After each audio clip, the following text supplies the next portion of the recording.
Good evening and welcome to another Channel 8 sports presentation. And tonight we have a special one for you. East Brunswick versus South River in wrestling. Hi, I'm Jimmy Allinder. I'm being joined by former East Brunswick coach, former East Brunswick wrestler, Stu Kohn.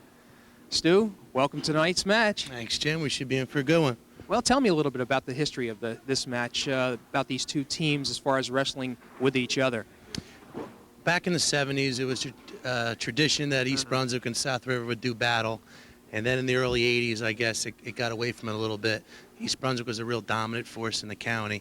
And I'm glad to see the renewed interest in these two teams back on the mat for the title of Old Bridge Turnpike. Now, was it 2 years ago that East Brunswick met South River and beat them 71-0? Do you see any semblance of that type of match tonight? I just don't think we're going to see that tonight. The 72-0 did happen 2 years ago, but I think tonight we're going to see each team win its share of bouts, and it should be quite an exciting night. Well, I see they have both sets of the bleachers rolled out tonight. They're expecting a good crowd. Let's focus in on East Brunswick now. They had I wouldn't call it subpar performance in the Greater Middlesex Conference tournament this past weekend, but South River finished ahead of them in team points. Can you draw any conclusion based on that? Well, there's two kinds of teams. There's a tournament team and there's a dual meet team. And I think South River has a strong tournament team. They don't have many weaknesses in the lineup. All their kids can score points. I think East Brunswick has both a good tournament team and a dual meet team. Should be quite an interesting matchup tonight. Well, what about would you consider any of the matchups to be key ones we can look forward to tonight to determine the outcome of the match? Well, I think both teams are going to be juggling their lineup a little bit, trying to capitalize on a weaker spot in the other team's lineup. I think some things that are going to be big tonight are the coin toss. Who has to send the man to the mat first is going to play a big implication on this dual meet.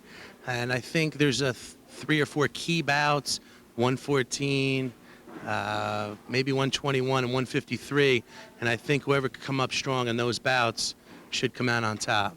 Okay, well, it's a little bit quiet right now in this gymnasium, but I guarantee in about a half hour, 45 minutes, it's going to be partially filled, if not all filled. There's going to be a lot of yelling and screaming because any time that East Brunswick and South River get together in any sport, there's a lot of excitement. So East Brunswick South River Wrestling will be back with the action in just a moment.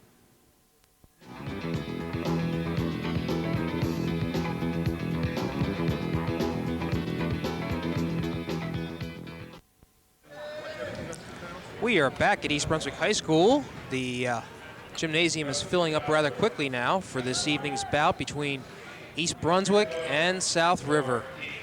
Teams are about ready to be announced. Stu, something we forgot to mention, East Brunswick is coming off a rather impressive victory over Rawway, are they not? They beat Rawway 32-30 the other night. I think they really showed they're for real and coming on strong here at the end of the season. All right, as is normally the case, you're getting a lot of introductions of wrestlers that may or may not meet each other. Something that we found out that Sean Daly has weighed in at 174. Well, there's another option to East Brunswick tonight, bringing Sean down to 174. It's definitely going to create some stress in the mind of Coach Ed Chicky, and we're going to see later on how that comes into play. Okay. You see Mark Gensler being introduced not only at 114, but at 121. So there's another little crink. One thing we do know, Jim, is we have the 3rd and 4th ranked team in the county here tonight. I'm not going to commit to the order of that until after tonight's matchup. But with South Plainfield and Old Bridge 1-2 and East Brunswick and South River pretty much beating everybody 5 through 10, we know we got 3 and 4 on the mat here. Well, there is no doubt that the emotions, you can see it in the eyes of the wrestlers. There's a little added incentive for each wrestler, each team. They know who they're representing. For 4 seniors, by the way, this is the last regular season match for Teddy Wright, Mark Gensler, Sean Daly, and for Dave Hagan. Yeah, I'm sure they want to go out a winner. This is bragging rights here. This is for the title of that Old Bridge Turnpike for sure, as I alluded to earlier. All righty. This rivalry goes way back. You know, after a little bit of an absence, I'm sure these kids really want to renew that rivalry here tonight. Okay.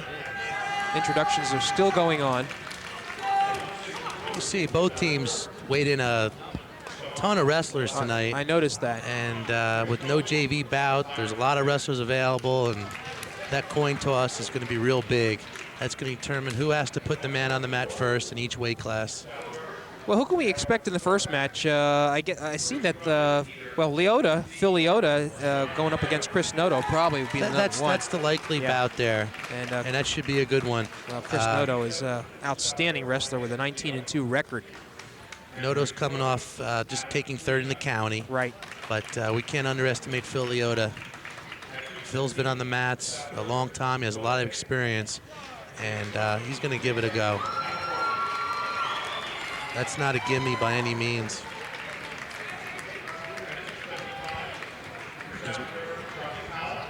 This is South River's Charlie Powell shaking hands with Dave. Is that Dave Hagan? I'm not too sure on that, Jim. Okay. I don't think so. Okay, you're right. It's not. That's Adam Goldstein. Goldstein. Okay. So this is the key right here. Both teams need to win this coin toss. This is about as important as any of the matches can be tonight. That's quite a statement to make, because you would think that tossing a coin having such significance. Well, it's definitely going to play havoc to the strategy here. Okay. And I think both coaches know that, and they got their eye on this flip. All right, the four seniors are out representing East Brunswick. I would think that South River is going to want that even bout position, and East Brunswick's going to want to be odd, the way I see it. And looks like East Brunswick won. All right. Daly. Well, they fooled me. They're going to be home even. So I'd have to score advantage one East Brunswick direction already. Okay. Now, translate for me. Home even. What does that mean? Home even means that in all the even weight classes, every other bout, East Brunswick must send the wrestler to the mat first. Okay. And that gives the other team the opportunity to choose who they want to send up against that wrestler. All right, we have Noto, who has a rather stern look on his face. He's hungry. Yeah. Chris is hungry for this one. And this is Phil Leota. Chris comes in here with a 38-7 career record as he goes right for the takedown. Right away. And Leota right to the back. And take a look at the South River crowd. Phil's got to try to get to his belly here. He's got to try to flatten out. He's got to look away from the pinning situation and try to get out of his feet as he just did. So he does. So we're going to be at an early 5-0.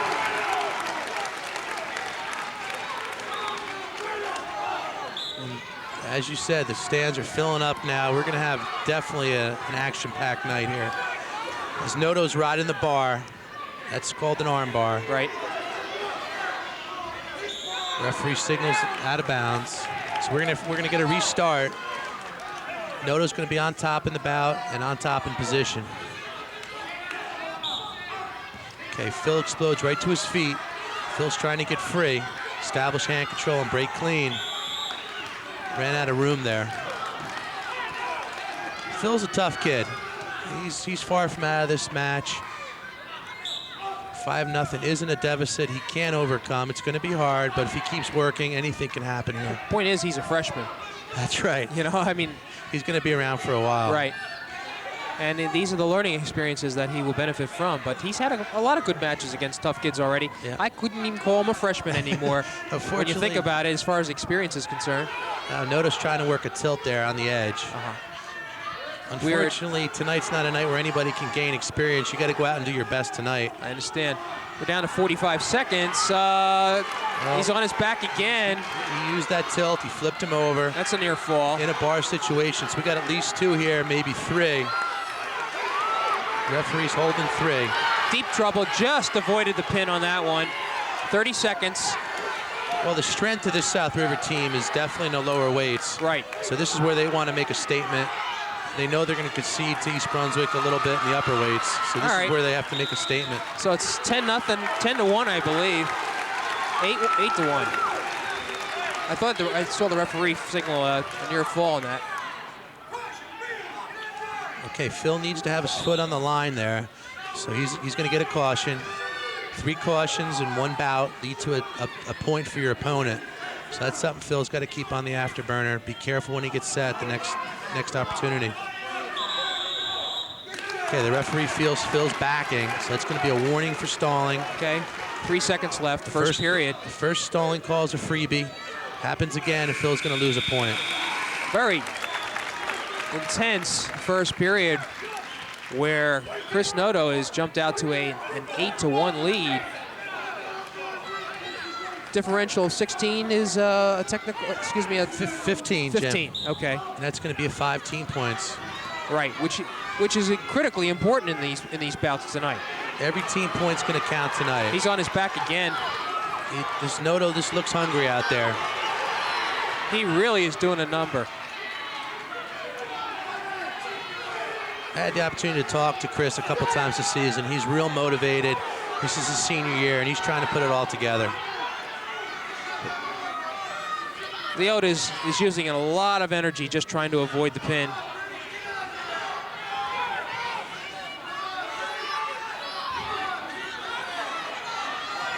Yeah, this is maybe where a little bit of that senior experience is coming into play.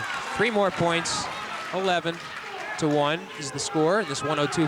Phil's got to try to peel off that half Nelson, try to explode back to his feet. Noto's looking for more points. He's trying to get a cradle in there. He has it locked up, but I think he's going to run out of room there on the edge. Our official for tonight, Jim, is one of the best, and Joe Durillo.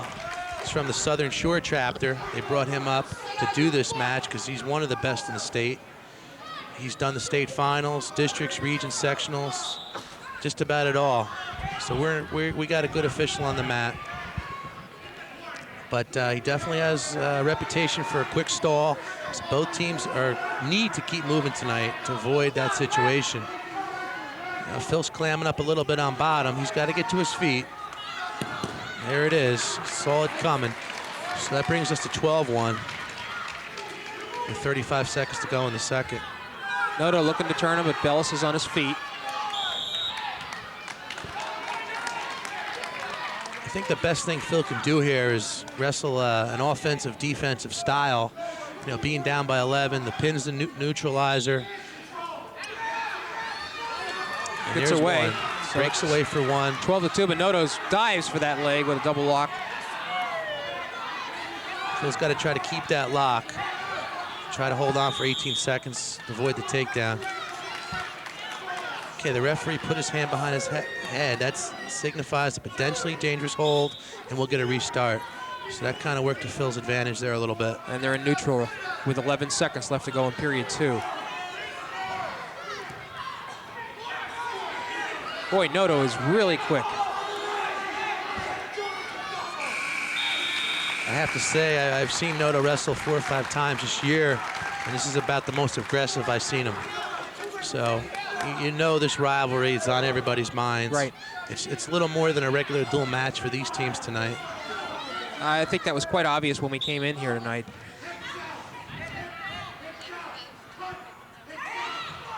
So unless Phil can generate some points here, we're looking at least 14 points for South River.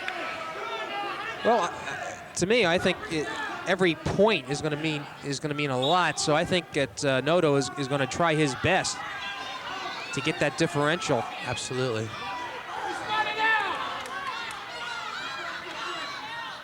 Well, we have a second. Just let everybody know, Noto is a JFK tournament champion this year, as well as being 3rd in the county. Comes in here with a 3.3 GPA and member of the National Honor Society. Okay, we see Noto with the cradle in. Leota's got to try to break the grip, pop his arm through. That's the counter for the cradle.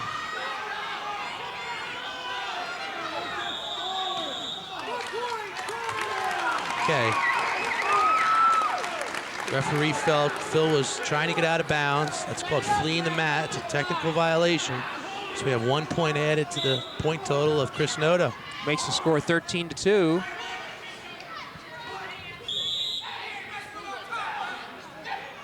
You know, I'll tell you what, this is about as animated as I've seen Pazinko, the East Brunswick head coach. He is into the match.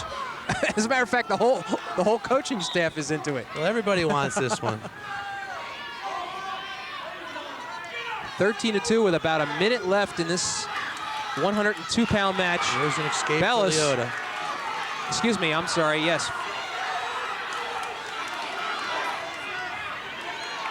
Oh, good counter. Okay, Noto's back in on a double. All right, and Leota's going to have to do his best to Nothing avoid. yet. There's no points yet. And the referee has his hands out like that. He's showing that nobody has control. Now Noto converts it into a 2-point takedown. Makes it 15-3. So the best thing I think Phil can really do here is try to avoid giving up any more points. Exactly. And keep it at a major. You wonder why Noto just doesn't, disengage and go after the points. Well, with 20 seconds left, he really doesn't have enough time to generate any more points. So it's Noto's his only chance to add on that score is really to get a fall here, and I just don't think Phil's going to let that happen. He's just too tough. Just in retrospect, Stu, do you think maybe that was a little bit of a strategy that he could have employed? Seeing that really it was having his way. Well, I Leota. think he pretty much got a lot of points in the first period, so at that point he was looking for the fall. Right. Well, if anything, Leota is going to be able to hold on here. Score 15-3, and it'll be 14 points instead of the 5 and 6 that Noto could have achieved with a fall. Well, there's two ways to look at that, Jim. 4's certainly better than 6 from the East Brunswick point of view, and from the South River point of view, 4 is certainly less than 6. And which is why we'll have to wait till the conclusion of this match to find out. But we do know somehow, somewhere, that's going to make a difference later on.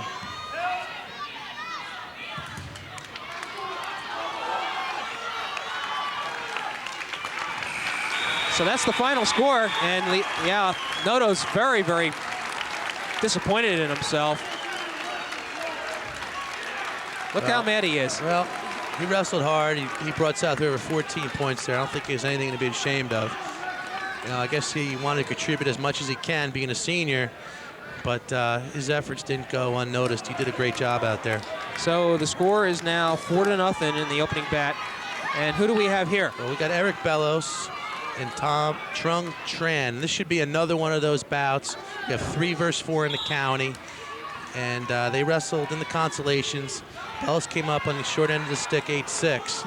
Tran with a quick move. Anybody can win this one, so we're going to see a real close competitive bout here. Okay. Eric Bellos coming in with a 13-8 record. Tran with a 17-4 record. And a 36-15 career record. We see Bellos, he's trying to secure a double. And we got an illegal hold right there. Okay. Okay, referee calls it potentially dangerous instead of illegal. So we're gonna go back to the neutral position and no points are gonna be awarded. It's the second bout of the evening, 108 pounds. South River out to a 4-0 lead. This Bellos has really come a long way. Definitely by far, I would say, the most improved wrestler on the East Brunswick team this year. Okay. He paid his dues last year as a freshman, got some varsity experience, and this year he's really turned into a big gun. As we see Tran trying to convert into a takedown. Not yet. Nothing yet. Just missed it. So it's Bellos in on the single. Now I think we're gonna be looking at a stalemate situation unless somebody can convert this into a takedown. They're pretty well knotted up. There's a potentially dangerous call. No points there. So we're gonna come neutral again with a minute to go in the first. Well, so far, Tran is the aggressor. Tran also was the place kicker for the South River Ram football team this past fall. Something you wouldn't expect from a 108-pounder. That's a beautiful takedown by Tran. And almost a near fall. So we got 2 coming Tran and maybe 2 back points. And referee does give the backs. So we're at 4-0 here. That's a figure 4 around the body. That's 1 East Brunswick. Cannot figure 4 the body. That's a technical violation. So that's going to bring us to 4-1. Okay. Bellos has a habit of coming on strong as the match gets going. All right, when these two guys met in the GMC Consolations last week, it was an 8-6 verdict, my understanding is. Wild bout. Tran was the winner. So we know these guys are close. And they know each other, as a result of that match. Bellos is only a sophomore. He's going to be counted on for big things upcoming years for East Brunswick. He's quite a competitor.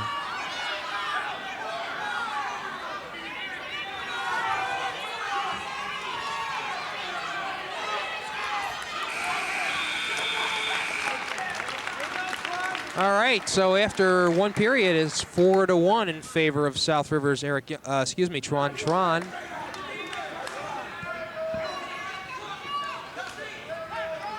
Bellis will be in the down position. Okay, it's Tron trying to work a cradle, cross-body cradle. And he's successful at getting Bellis over. Had him there for a second. Yeah, well, you need two. That was one. Okay. Bellis got to break the lock. He's got to kick. He's just got to fight like mad. He's got to try to get himself free. That's tough. We don't want to give up 6 here.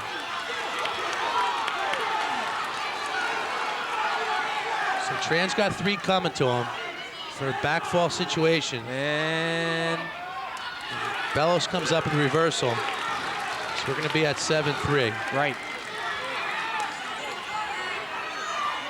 Now it's Bellis' opportunity to try to work.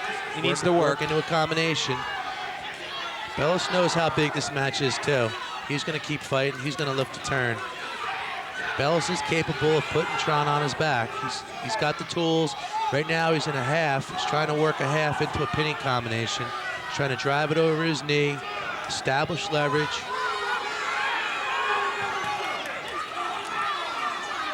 A little bit of trouble for Tron. So the crowd's really getting into this. Got a lot of people seeing this a lot of different ways. Yes. But unfortunately, it's only one opinion that counts. And that's Mr. Dorillo out on the mat right now, wearing the black and white stripes.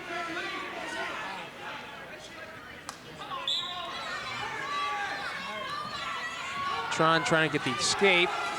34 seconds left, second period. So these lower weights, as I said earlier, this is the strength of South River. Right. What do we have here? Well, that's a stalling violation on South River. Okay. Official feels Tron has to stay aggressive and work back to his base. Referee didn't feel he was doing that, so he just penalized him. 1 point? You get one freebie, you get one warning. All righty. On the second encounter, we go to a point.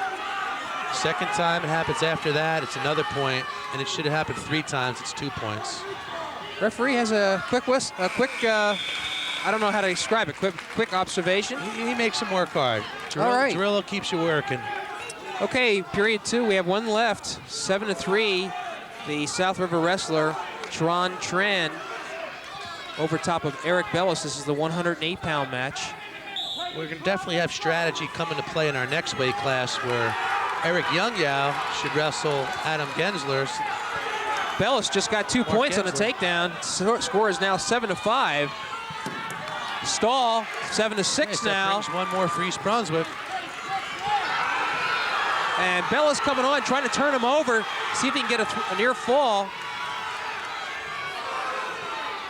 Wow, this is turning into a great one. Well, we suspected this would be. This is one of those pivot matches. Right. Both teams really want to win here. Tron has to watch that he doesn't get nailed with another stall. And he's got to get his head off the mat. That's a telltale sign of stalling. As an official, that's what you're looking for. You're looking for that head dropping to the mat. And there it is. We're in a near fall situation. The referee's counting back points. So Bellis is going to pick up at least 2 here. So he's going to have an 8-7 lead. In all practicality, we're at 8-7 right now. Almost had him. So it's Bellis now with the lead, and he's got to try to secure that lead. 8-7, 50 seconds left. I don't know if Tron realizes he's down by 1 right now. I don't think he does. Another stall, and that's it. We just had a disqualification. Right. Boy, that was really a controversial call.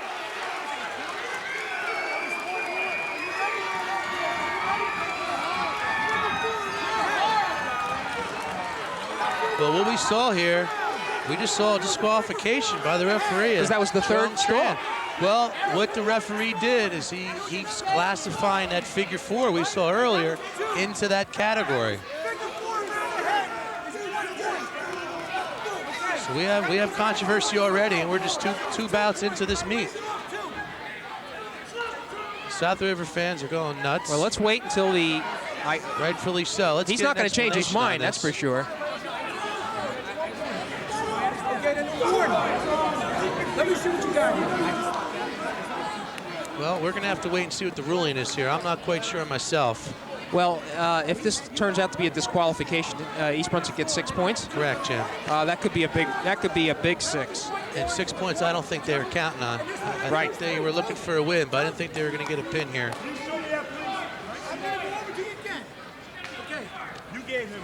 South River coach Ed Chichi is wanting an explanation.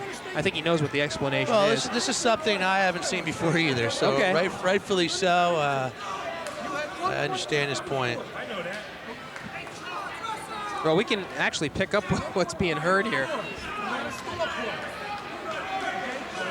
So while they're working it out, we could be in store for a good match coming up with let's talk Eric about Youngyao. If he should take on Mark Gensler, we might see that coin toss come into play that we talked about earlier. And it's South River that's going to have to put the man on the mat first. Or that's an odd. I'm sorry, East Brunswick. So I would like to see that match, quite truthfully. So it looks like the ball's going to be in South River's court. But I don't think Chichi would give Yao we put him in against Gensler. I'd have to think not to. I think he's going to want to save his aces. And we're just going to have to wait and see. Still a lot of arguing going on. Well, Bellis is trying to stay loose. He's still not quite sure if he's going to be wrestling or it's going to end up this way. Meanwhile, the wrestlers are still on the mat, which is interesting. This is one of those times, Jim, where I'm glad I'm not an official. Okay.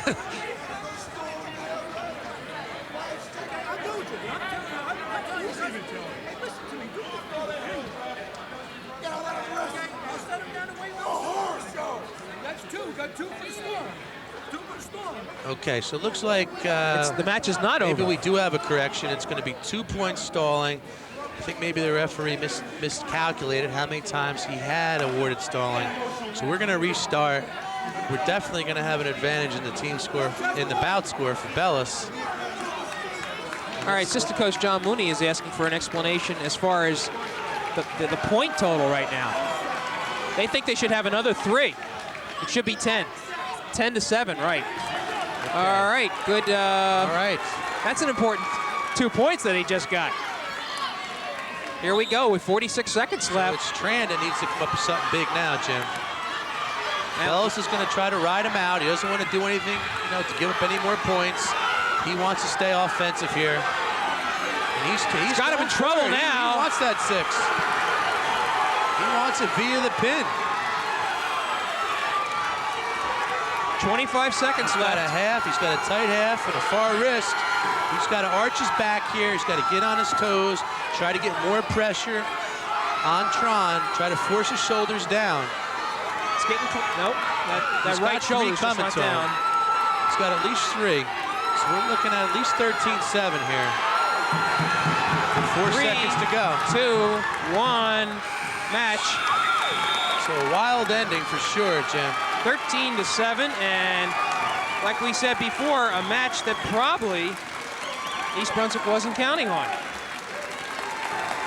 Well, that was one of those pivot matches, and I think East Brunswick's got to be happy to pick up a victory there. Right. So the score now is still, well, it's 4-3 in favor of South River, but East Brunswick gets 3 points. As we definitely can see some. And who do we have here for South River? This should be a big one. This is Eric Youngyao. Going against Mark Gensler, so 19-2 versus 19-2. So we got 3 versus 2 in the county. These two have wrestled before. Gensler's enjoyed some success against Youngyao. Mark Gensler losing a heartbreaking decision, 8-6 to Greg Matthews of South Plainfield. You saw Gensler beat Matthews in an earlier bout this year. That was a tough match. Really was. This is one of those marquee matches of the evening. Well, Gensler's the kind of kid that he's going to bounce back after that loss in the county. He's not the kind of kid that's going to get rattled by it. It's just going to motivate him more. And I think that's going to supply some motivation to him as we look at Gensler nursing maybe a bloody nose there. Well, I talked to the East Brunswick coaches after that match, and at one time there was the score, I believe, was 6-1, and then in a blink of an eye, Gensler had Matthews in a reversal and a near fall, and the score was 6-5, and they thought they had him pinned. Yeah. That's one of those situations where we talked about earlier. You got to beat two people on the mat. You got to beat your opponent, and you got to beat that official. Well, we see former South River football coach Bill Satari is in attendance tonight. Yeah, bleachers are packed. Fair amount of people here, and I'll tell you what, they're vocal. All right, Gensler, after a bloody nose, is ready to go. We got two good students on the mat, we should note. You betcha. Both students with close to a 4.0 grade point average. Mark does have a 4.0, and he is considering Stanford, Cornell, Rutgers, North Carolina, and Duke. Okay, and Young Yao's only a sophomore, so he's got some time to think it over. Whoops, the blood still going? Or did he lose a contact lens? I think we got a contact problem here. Now that's going to be injury time. The first time was blood. You have an unlimited amount of time for blood, but for the contact, you have to use your injury time. South River crowd is booing. No comment there, Jim. All righty. All right, they found it, but Young Yao at 41-5 as a sophomore has an excellent opportunity to leave South River High School with over 100 wins. That's correct. Join Buzzy in the Century Club, Ronnie Buzzy. Another former South River wrestler is here tonight. Looks like Gensler in on a single. Trying to get that. Young Yao with ankle control. That's trying to counter the situation. If Young Yao can cross around, spin around for the two. Young Yao comes up on top and counters Gensler. All right. So this Young Yao is not to be taken lightly. As a sophomore, he's already a seasoned veteran. It's very obvious. A number of tournaments under his belt. He's the Kennedy tournament champion. As I told you earlier, he was third in the county. He's District 20 champion. In the absence of Gensler, who missed the tournament last year with that shoulder injury. Unfortunate that Mark Gensler was not able to get involved in the districts or the regions. He suffered a shoulder injury by sparring with the Eugene Lazark, if I remember. Yeah. It was Young Yao who ended up winning the districts in Gensler's absence. 35 seconds left, and if anything, Gensler wants to get his 1 point for an escape, but Young Yao is doing his best. Young Yao credits Coach Chicky and the Buzzy family for a lot of his success on the mat. So it's Gensler trying to explode for one, and he manages to get free, and we're at a neutral position, so we're at 2-1. Now, any wrestler, Jim, you want to score at the end of the period. You want to score at the end of the period where your opponent doesn't have the opportunity to counter the score. So with 10, 12 seconds left in the period, that would have been a great time for Gensler to score. As Gensler tried to get in there, but the buzzer just beat him.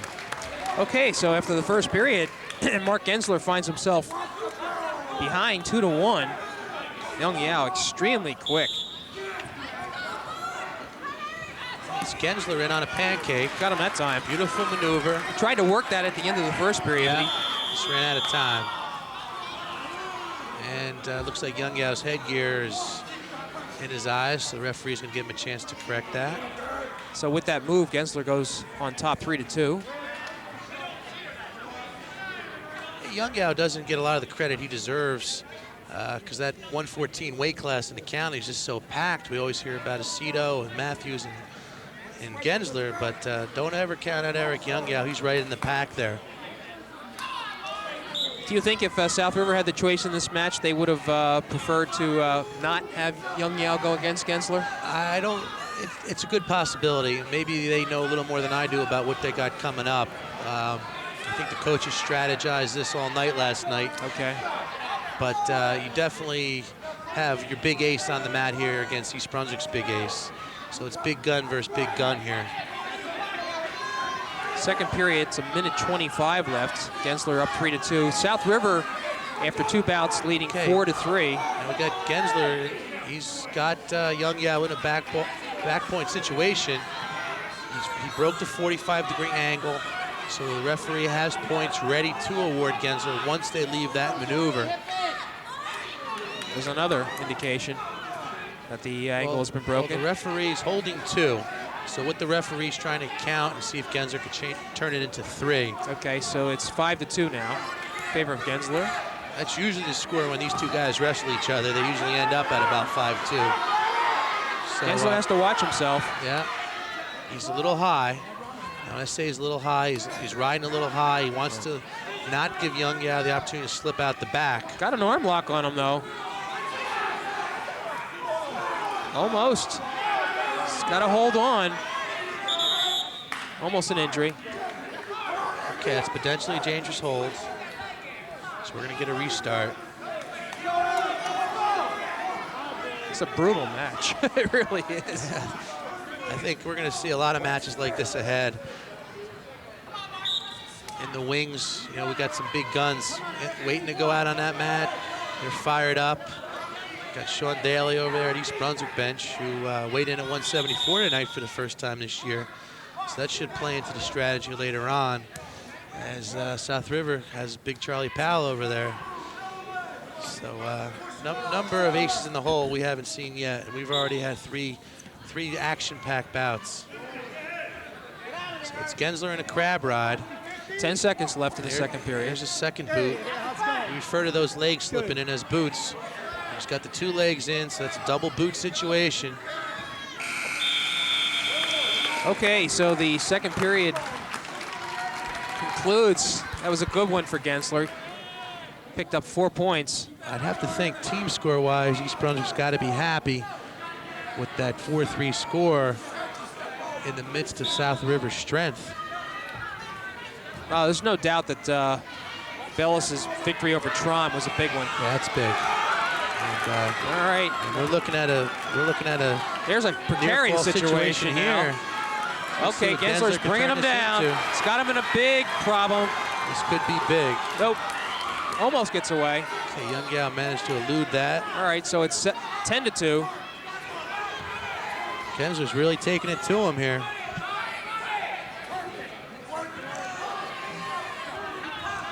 At this point, Stu, I have to think that experience really pays a lot here. Gensler, the senior, Yao, just the sophomore, still learning what it takes to be focused entirely. Well, Gensler's just a seasoned wrestler. He's a year-round wrestler. He's logging the miles in the off-season. He's fine at tournaments. He's wrestling in the summer. He knows what it takes to be a competitor. And his experience is definitely showing here as he has a 10-2 lead in the third period over Young Yao, who's one of the best wrestlers in the county. Oh, he's got that arm on him. Okay, he's got the boot in. He's looking to arch his back to get Yao to his back and get more points. Oh, good move. Oh! And it's Yao who converts it into a reversal he took a chance by going after that arm. He sure did. He was hungry for the back points. Now, Gensler's, he really wants to try to get 2 points back. Why so? So he can get a major decision here. Okay, so that could turn out to be an important. I don't think Gensler's going to stay down there too long. All righty. Okay, as he pops up for 1. 11-4. So it's Gensler that needs to take down here. Big 30 seconds left here. I think Young Yao's aware of the score. He's going to try to be a little defensive here. He knows, too, he can't allow Gensler to score. So he's going to try to block the shots. That's almost. Oh, and it's Young Yao with the counter. Well, he had to take a chance. Yeah, it was Gensler on the shot, Young Yao with the counter. So the score would be 11-6 now. Yeah. I think that's how we're going to end up with just 5 seconds to go. Still in all, victory for East Brunswick. And a good showing for both Mark and Eric. Nobody has anything to be ashamed of there. Like I said, 2 versus 3 in the county, 2 quality wrestlers. And it's Eric Young Yao comes up on the short end of the stick here. That's going to bring our team score to 6-4, East Brunswick. Thank you, Stu. All right. Well, are they looking for another contact? Seems to be the norm here every week.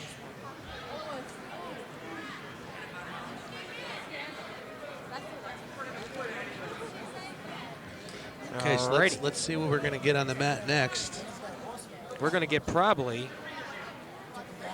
Well, it looks like we're going to get Bill Dennitz from South River. Okay. And let's see who East Brunswick's going to counter with. Maybe Perhaps maybe Blackborough? Devin Blackborough. Yeah. And I think Dennett's is going to have a little bit of an advantage there. Dennett's one of the best wrestlers in the county at 121. So let's see if Davin can help his team here and hang tough and see what he can contribute. Billy Dennett's 15-6 record. Very, very impressive freshman, this Dennett's here. 16-5, 5th in the county, JFK tournament champion, only a freshman. By the way, Blackborough comes in with a 4.39 grade point average. He's in the German Honor Society, and quite an exceptional student. All right, so Dennett's is going to look for the attack here. He's trying to shoot a double. Score is 6-4 in favor of East Brunswick in team points. Well, Dennett's, he tried the double. It just didn't get deep enough penetration to turn it into a conversion of points.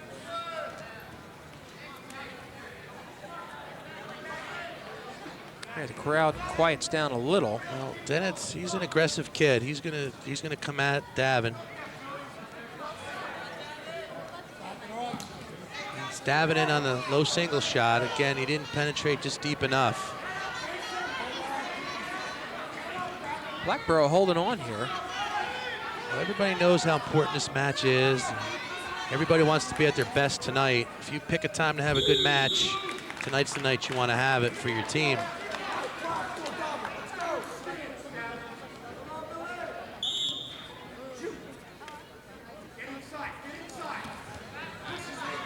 Coach Mooney yelling instructions to Davin from the sideline, telling Davin, try to establish inside control.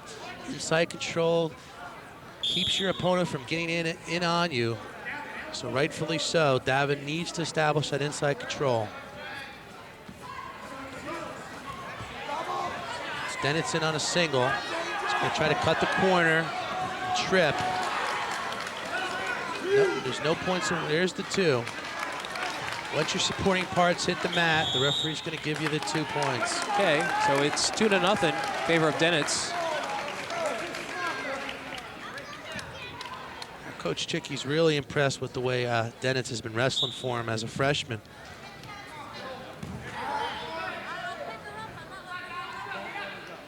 So Dennett's trying to work a tilt. This is a key bout for South River. If they have any chance of winning this dual meet, they need to come up with some big points in this bout. More than 3? I would think so. Okay. So if Davin can do a job here and keep this a close bout, he's helping the team. And it's Davin on the cross face trying to spin around. Blackborough try to get... A 3-point decision's not going to be enough here for South River. Okay. This is a bout where they need to pick up a pin if they can. Okay. They're going to be looking for a fall. Well, we saw Davin earlier this year against South Plainfield, and we know he's a tough kid, so he's not going to just flop to his back by any means here. So it's Davin first off the whistle, trying to explode to his feet. It's Dennett's countering with the half Nelson and far wrist. You see Dennett's trying to be careful to ride to the side to avoid a stalling encounter.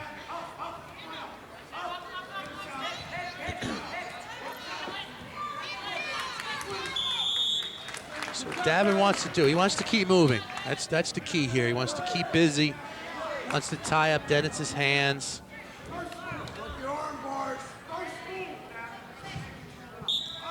Okay, it's been Davin who's been controlling the whistle. He's been getting the first move off the whistle. I think that's what Coach Bazinko wanted out of him, and I think that's what he's getting. Minute 20 left in period number 2. Dennett so far has just a 2-0 lead. Blackborough doing the job here. So far. He had a plan of attack, and he's sticking to the plan. So East Brunswick's got to be happy so far with what's happening here at 121. He's driving, and I'll tell you what, give Blackborough a lot of credit. These guys are working hard. Although sometimes it doesn't appear. Just to be on the mat just takes an amazing amount of energy. It's Davin who turns that cradle situation and counters for a 1-point escape. And so which makes the score 2-1. So we're going to restart neutral. All right, is it Dennis that hurt himself? Not quite sure what happened. It looks like he's holding his hip, so maybe in an exchange somehow maybe he cramped up.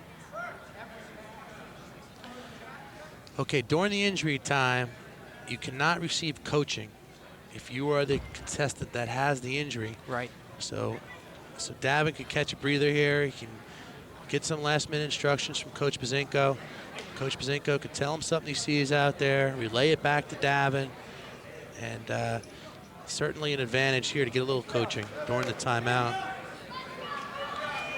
So that's going to be the first timeout in this bout for Dennis. You're allowed 3 timeouts, not to exceed a minute and a half in any one bout. All righty. So it's Davin with the first shot. He's trying to work a single. Dennett's good, strong upper body, but Blackboro's still driving. Well, if Davin could turn the corner, he's going to get a takedown here. Not quite. Well, I think Dennett's just muscled his way through that. He's got the leg in. So the score is now 4-1 in Dennett's favor. So we see Dennett's riding legs. Something you see more experienced wrestlers do. Something that's learned over a period of time. One of the more difficult techniques to pick up, to do properly, is a wrestler that can work legs. 1 second left in the second period.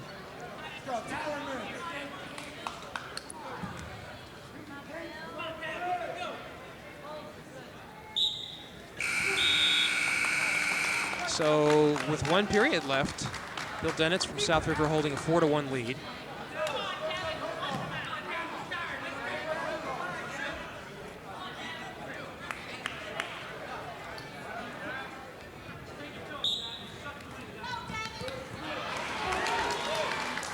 So it's Dennis with a quick reversal. 6-1.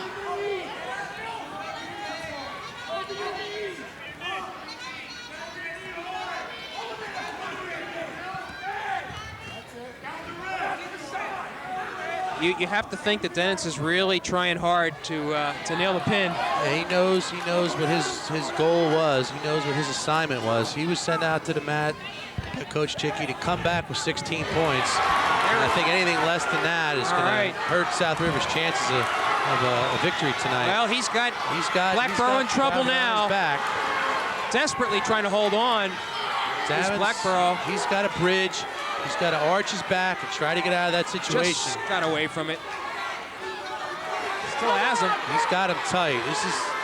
He's got a lot of time. There's a minute left in the match. Looks pretty Blackboro, desperate. He knows his assignment here. He's got to hang tough. Looks pretty desperate now for Blackboro. Well, this is where he counts the lights. This is where he takes his mind off the situation. He knows what he's got to do. He's got to fight. That's his goal right now, is to stay tough. You see the South River fans, they're a little dismayed that the referee didn't slap the mat, but give Blackboro a lot of credit for getting out of that temporarily. Well, he's still in a little bit of a knot now. 30 seconds left. Well, what Dennis did do, though, he at least secured the major decision, taking that 8-point gap. Dennis isn't going to pin him like that. He's got to get it chest to chest and apply a little more pressure.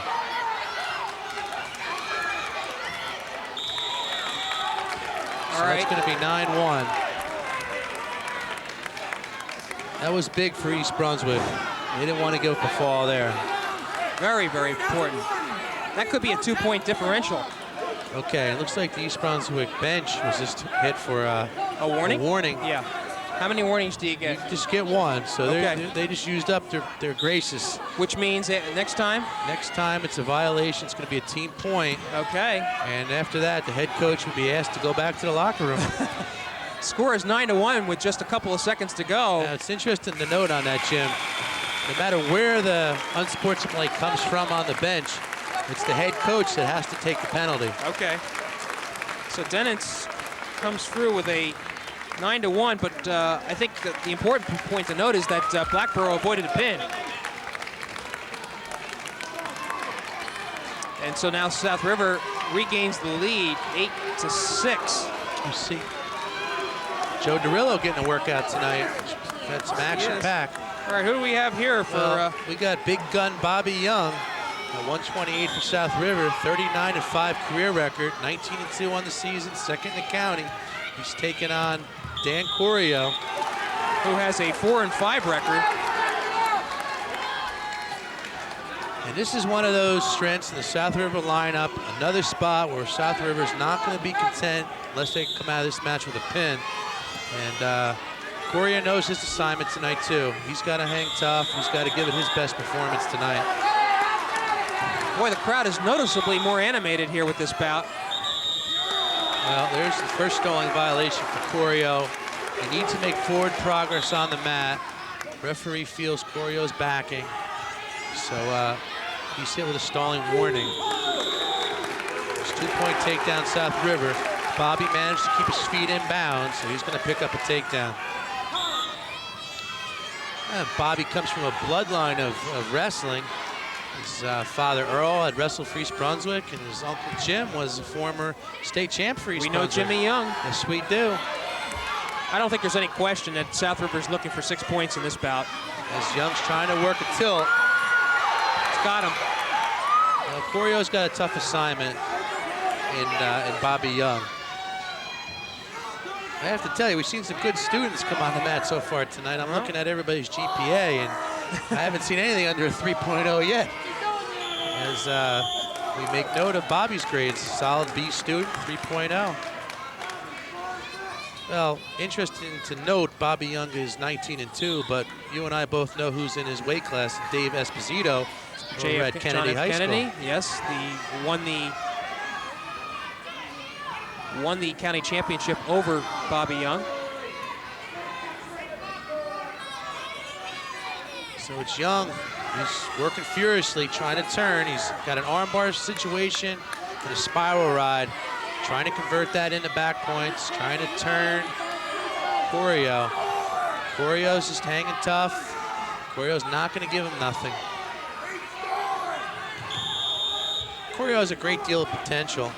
He's been hampered by illness a little bit so far this season, but Coach Pazinko expects him by district time to come on strong.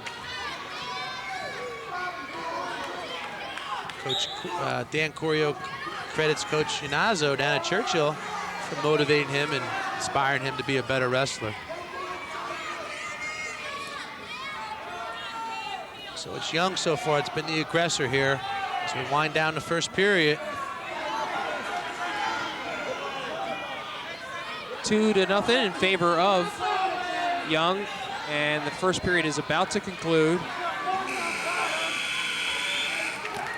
All right, 8-6, South River ahead, but I think it's still important to mention that they would have liked to seen a little bit of a wider margin so far. Well, we got 2 periods to go, and Young is a pinner, so he's capable of coming up with 6.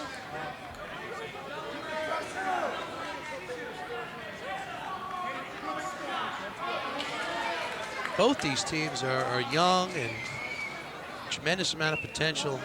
Both these teams are going to contend for 1-2 in the county next year.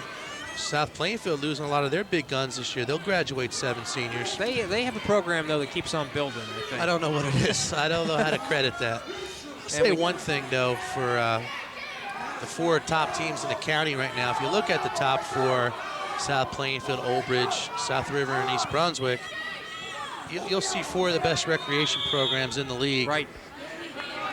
And I don't think it's any accident that 4 of the top teams have 4 of the best feeder programs. So there's a definite correlation there, Jim. What do we have here? Well, we got East Brunswick backing, so we're going to go 1 South River. And South River in the counties, this Bobby Young, he got poked in the nose there, so he's coming in here with a bad nose. Okay. He took a shot in the semis against the Old Bridge wrestler, Sean Hobbs, and he's just not quite at full strength. You know, it's got a little bit of pain in his face. Doesn't make it easy out there. It's not hard enough. I'll tell you the resiliency of some of these kids. They go through an awful lot just to make weight. Yeah. They endure a lot of pain and really overcome. Well, while I have a second, we could talk about the East Brunswick wrestling program. A lot of people doing a tremendous job feeding this team. as we mentioned, Coach Yanazzo down at Churchill, and he's got some help in the recreation ranks from George Guido, Mike Wessler, George Leota, Phil's dad, as we saw Phil earlier tonight. Done a tremendous job over the years building the program, feeding the high school with quality wrestlers. Certainly makes life easier when you're getting sent some good talent. All right, Young has a good hold. And a half. Now you can't get a pin on the line unless Young could bring him totally in bounds. Well, I guess the referee feels a little different than me there. Okay. I'm not the official tonight. I should stick to the announcing. But okay. Your shoulders do need to be in bounds to get a fall. I guess the referee had a different angle than I did, and fall's awarded. So that's going to be a big win for South River. 3:48 is the time. They're going to pick up 16 points, which is going to come into play. We shall see. All right, so next match will be at 1:36. Looks like Teddy Wright from East Brunswick will be out on the mat, going against, is it John Rosano? No, it's not Rosano. I'm going to have to, looks like Chad Powell. Chad Powell, sacrificial lamb maybe. Powell with just a just a 2-2 record, but we'll watch. Well, Chad's the younger brother of Big Charlie at the heavyweight spot. Okay. And I think Chad just broke into this lineup. So he's got a mission tonight to take on one of East Brunswick's strong points in Teddy Young. But Chad's no slouch. He's only a freshman, but he has some experience. And we should get a good bout here. Wright coming off a rather impressive win. I think I understand that he defeated a previously unbeaten wrestler at Rawway. Yeah, 16-0. Okay. There's 2 points for Ted. So that's got to be a little bit of an uplift for Teddy. Teddy's got to watch himself, confidence though. boost. He does take chances.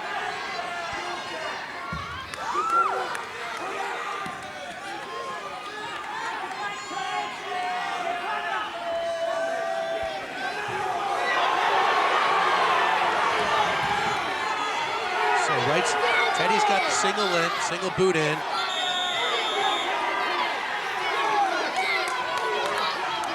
Referee, he's calling for the home site manager. He's getting a little heckling from the crowd. And I think we're going to see somebody out of the gym right now. He just ejected a South River fan. Well, told him to leave. As I told you earlier, Joe DeRillo, he doesn't like problems, so if he sees a problem coming, he's going to eliminate it. All right, now the athletic director and site manager, Frank Knoppenberger, is over. The referee does have the power to ask the home site manager to take a fan out. Which could further incite the crowd, as a matter of fact. Well, that's the option. What we missed earlier is Chad picked up a point. Felt that Teddy Wright was working a little too aggressively and hit him for unsportsmanlike. So we're at 2-1. This is John Emery making an announcement. Hey, could I talk for a second? I hate to see this degenerate into a war for either side. I think the idea that up to this point is inferior players or your wrestlers, and if we keep it that way, we'll have a much better record. So some remarks by John Emery to temper the emotions. I'm not sure it worked for South River, quite frankly. We know when these two teams get together, they're going to do battle. And the tempers are going to fly. All right, Powell trying to get right. Has a leg on him, trying to bring him down. Just missed it. See, everybody's fired up in this gym right now. Oh, yes. Well, we knew this was going to happen, quite frankly. Not the problems that evolved.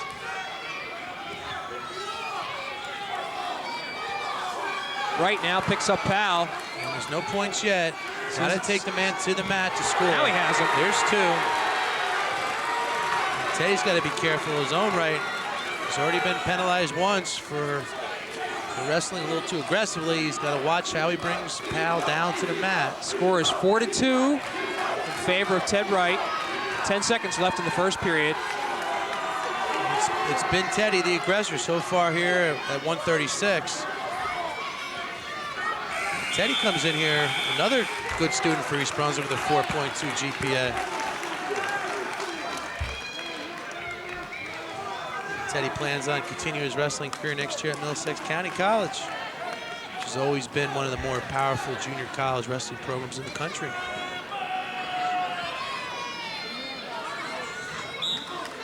All right, period 2 underway. Powell on top, right, looking to get away. So it's Powell with the boot in.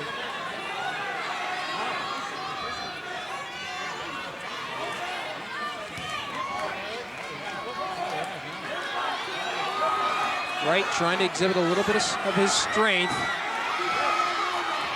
Powell has to watch himself. Yeah, he's getting a little high. Looks like he's losing his hips. Those hips are the crucial part of the body when it comes to wrestling. There's just so much power in the hips. And Teddy writes he's a good hip wrestler. So Powell's got to be careful here. The referee's going to probably stop that for potentially dangerous. And he lets it go, and Wright converts it into an escape. So it's 5-2 for Ted Wright. You see the referee letting them know they're neutral. And it's Teddy with another takedown. Good speed. 7-2 is the score now. It's about the quietest I've seen Coach Chicky all year, Jim. Okay. And he has been rather animated, I would say. He's been a gentleman tonight. As we get a look at the two guys making their way back to the middle. It's going to be right on top in the bout and on top and score 7-2. 37 seconds left to go in the second period of this match between Ted Wright and Chad Powell. 136 pounds, 7-2 in favor of Wright, and South River holding on to a 14-6 lead. Coach Mooney telling Teddy the score, letting him know how much time's left, helping him out a little bit, doing a little thinking for him, telling him let him go. Powell escapes for 1 point. Coach Mooney feels Teddy can take him down, so he let Teddy let him loose, try to secure a takedown. Let's see if the strategy works with 22 seconds to go in the second. Now letting him go is not going to be beneficial unless Teddy can capitalize and convert that into a takedown. Well, he has only 17 seconds left to go in the second period. He's got the legs. Going to try to drive him down. Got him. So we see strategy work. 9-3, and he'll hold him to the end of this period. Referee tells Pazinko to go back to his coaching position. A little bit of a referee, a little bit of a warden here tonight, huh? Yes, he is. I'll tell you what. He's had his hands full. Yeah. Emotions are running high. Okay, and it's Joe DeRillo sending Chad Powell over to the bench. Looks like he's got a cut. So we're going to have blood, so it's going to be the referee's timeout, not the contestant's timeout. So it's going to give trainer Phil Hostler, one of the best, a chance to come over and try to stop the bleeding. As we take a look at Phil Hostler administering some gauze to Chad Powell, trying to stop the bleeding. Now, can they do coaching here? East Brunswick can, South River cannot. All right. This gives Teddy an opportunity to get a breather. Right. So hopefully he can turn that breather into some advantage for the third period and come up with a fall here. All right, he has a 6-point advantage in this match. So he will do his best to extend that margin, get himself a major decision. Well, as you and I know, it's not over till it's over. We've got Right. a lot of wrestling to go here. 2 minutes, anything can happen. I think Wright's gonna want to wrestle a lot of this third period on his feet where he's at his strongest point. Right, so he allows the escape, so it's 9-4. Right. He's gonna be looking for a takedown. He's gonna actually be looking for a takedown that he can take Powell right to his back, what we would call a 4 or 5 point move. Right. And pick up some back points as well as the takedown. Wright's good with those throws. Now would be a great time to administer one.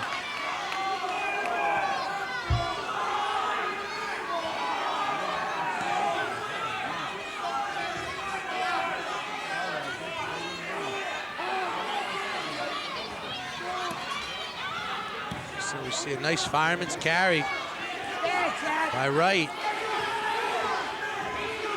He's got to turn it in quick before we get a stalemate situation. And it loses the opportunity for Teddy to convert that into a takedown. Got his head caught in the middle.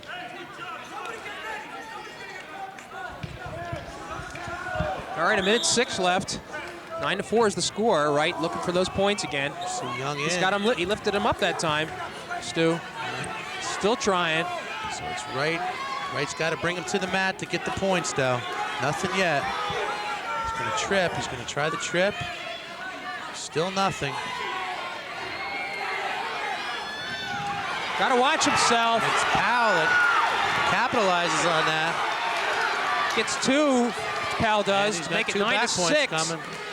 But Wright just was able to escape. Does a reverse, so he gets 2. It's 2 and 2. So it's 11-6. Wright almost got caught that time. 20 seconds left.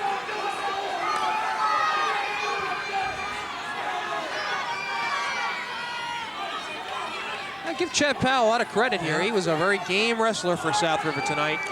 Just a freshman, not a lot of experience. He just broke into the lineup, beating out Andrew Youngyow, the brother of Eric.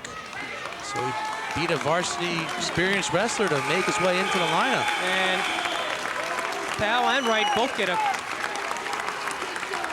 hand.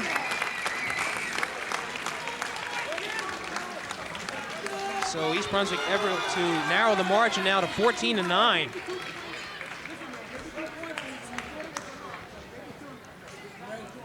Chichi just talking with the official.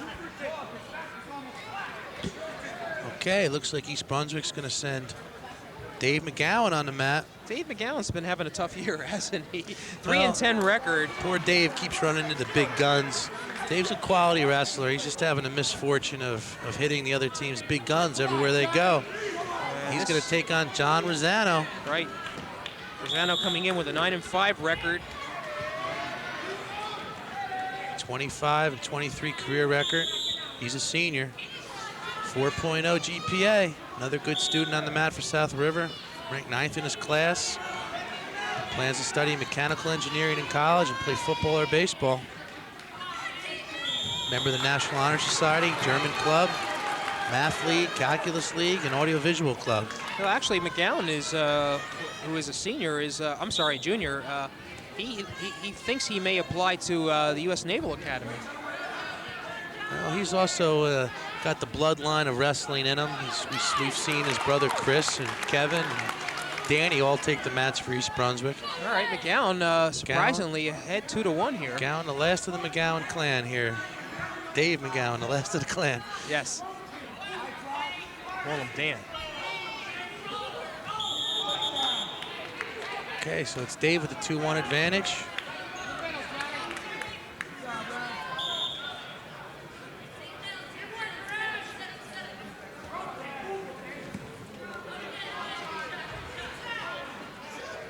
Remember Dave on the mats when he was 45 pounds back in about the first grade. Okay. Certainly come a long way since then.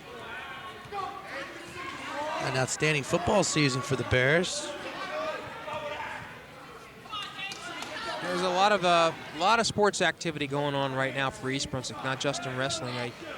If time allows us, we'll try to give you some of the scheduling for the upcoming GMC basketball tournaments. Both the boys and the girls teams for East Brunswick should get some high seeds.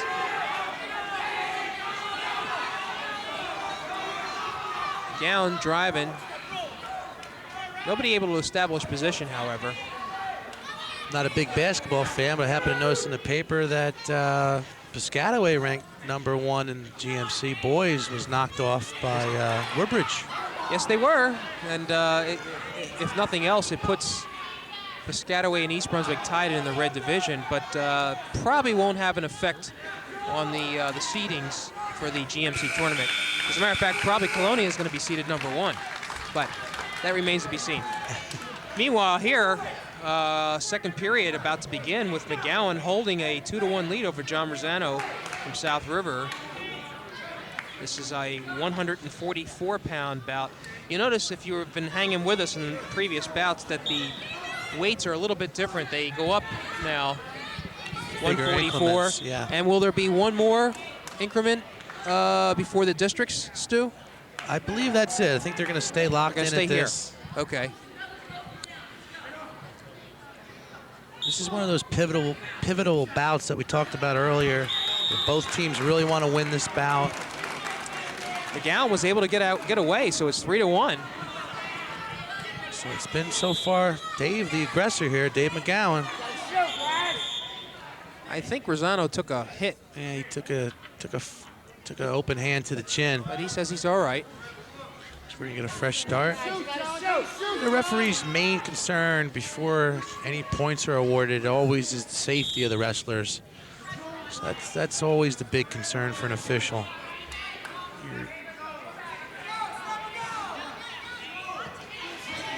So it's Rosano in on a double. Gowan needs to cross face and spin behind and try to counter the maneuver. Boy, if he can do it. If he can put some pressure on the head and get behind, it's going to be a big takedown, and he's got it. Boy, I'll tell you what, a nice move. So this could be a big opportunity for Dave McGowan to contribute to the team right here. Right, score is now 5-1. And can't tell you how important this match is for South River. Well, if East Brunswick got some... Rosano sneaking a look at the clock, I think. Well, if East Brunswick's big guns coming up, this is an opportunity. This is a spot where South River really can't afford to lose this bout. And that's an understatement. And McGowan's doing a job here.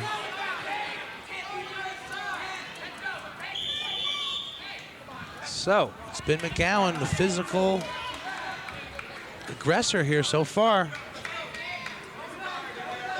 54 seconds left in the second period. Now look for McGowan. We have a long way to go, Stu. Yeah, look for McGowan to move first on the whistle. He's had the advantage on the whistle so far. He's going to try to cut off Rosano's first move. Rosano up to his feet for a quick escape. So it is now 5-2. I think this is Dave's strong point, though, on the feet. Dave's got a good shot.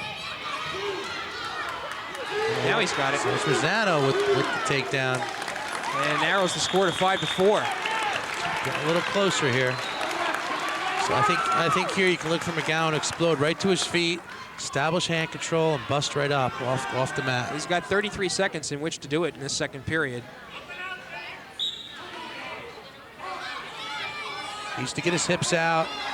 Does. No. Now he's got to cross face and free himself, try to get one, maybe even two. Got to apply pressure on that cross face. He's got a high leg over. He's got to extend that leg. Got stalling South River. I'm not so sure that stall benefited McGowan. I think if the referee let it go a little longer, McGowan might have converted that into a reversal. Was that a referee's decision there to not call that stall? Well, the referee felt Rosano was locked in on the leg, not giving McGowan an opportunity to advance. Oh. As McGowan beats the whistle. Don't know what happened there. I think Rosano wasn't aware the whistle went off. Right. So it's a valuable point at this juncture. Well, McGowan's going to benefit by that. That happens. 6-4. A little loud in the gym. I don't know if Rosano heard the whistle. Rosano, I don't know if he was going into a brain lock there or what. Well, Rosano's choice here on the third period. He's going to choose the defense. Feels he has a better opportunity to score from the bottom. So we got injury time for Rosano. An important 2 minutes. Got a quick huddle on the East Brunswick side of the mat with Coach Bazinko. Telling McGowan he's got 2 minutes to wrestle. Be smart out there. Don't give up any silly points. Stay aggressive. Don't let up. Just reminding McGowan what he's got to do here. Going over the strategy. Telling him to give him one if you have to, but not two.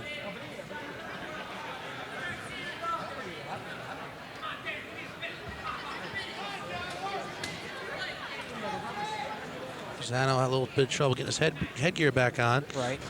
So he'll be in the down position. Opportunity to get an escape point.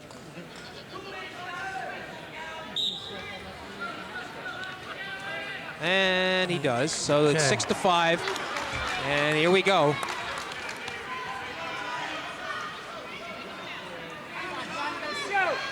McGowan, of course, will have to watch being cautioned for stalling. Right. Best way to stay out of trouble here is to stay aggressive. McGowan's got to come at him. He can't back up. He's got to look to stay low, look to get his shots in. Rosano's the one that has to take the chances. Right. And McGowan, if he's smart, is going to try to capitalize. Well, he's going to try to stay aggressive.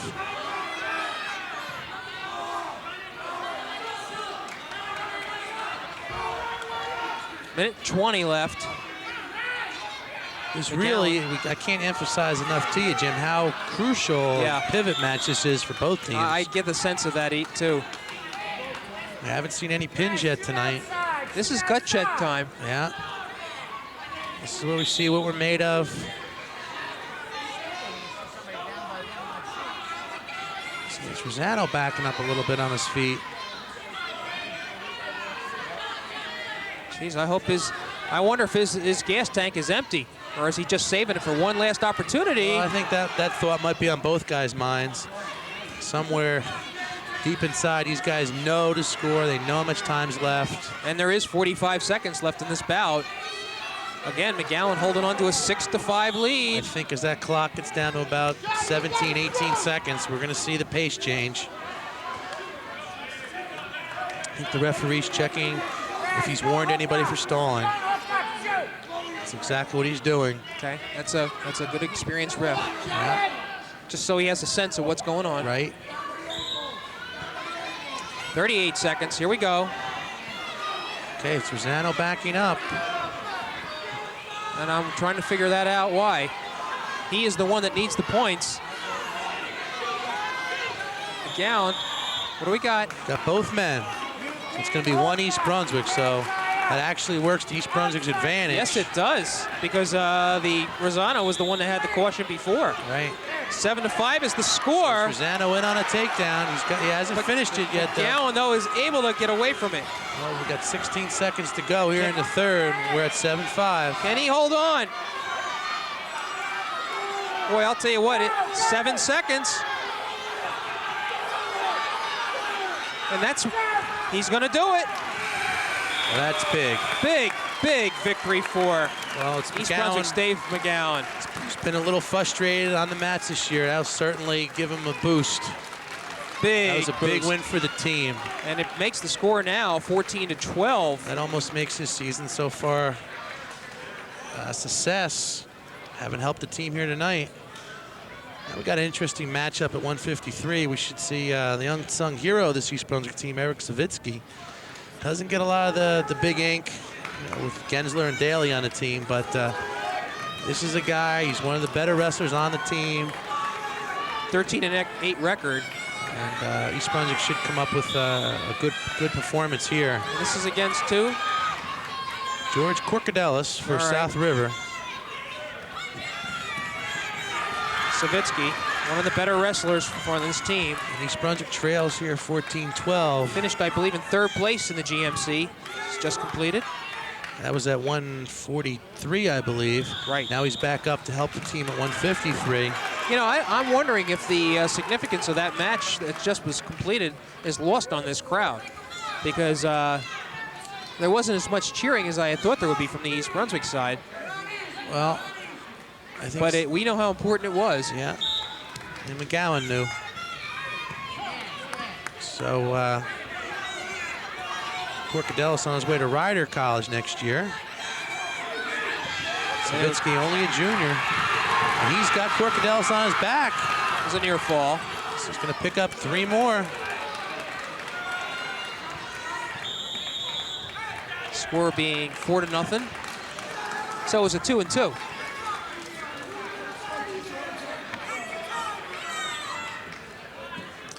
These two individuals met one time last year in the districts, with Savitsky coming out with a major decision over Corcadelis.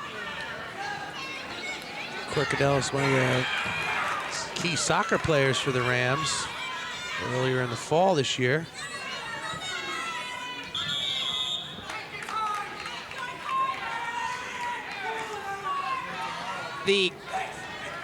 the performance of East Brunswick notwithstanding, Stu, I think it's with the score 14-12 now, it really shows the quality, in, the depth in Group 4 versus Group 1 right now. Because South River coming in with the outstanding 15-1 record, East Brunswick 6-6. But East Brunswick has wrestled some excellent teams. They sure have. They really have a tough schedule, and you can't be fooled by that record because they're just wrestling the best teams in the state. But you got to give South River credit because they are 15-1 and they've put together a great season. As it's Corcadelos on a reversal for 2. So it's 4-2 now. 32 seconds left in the first period.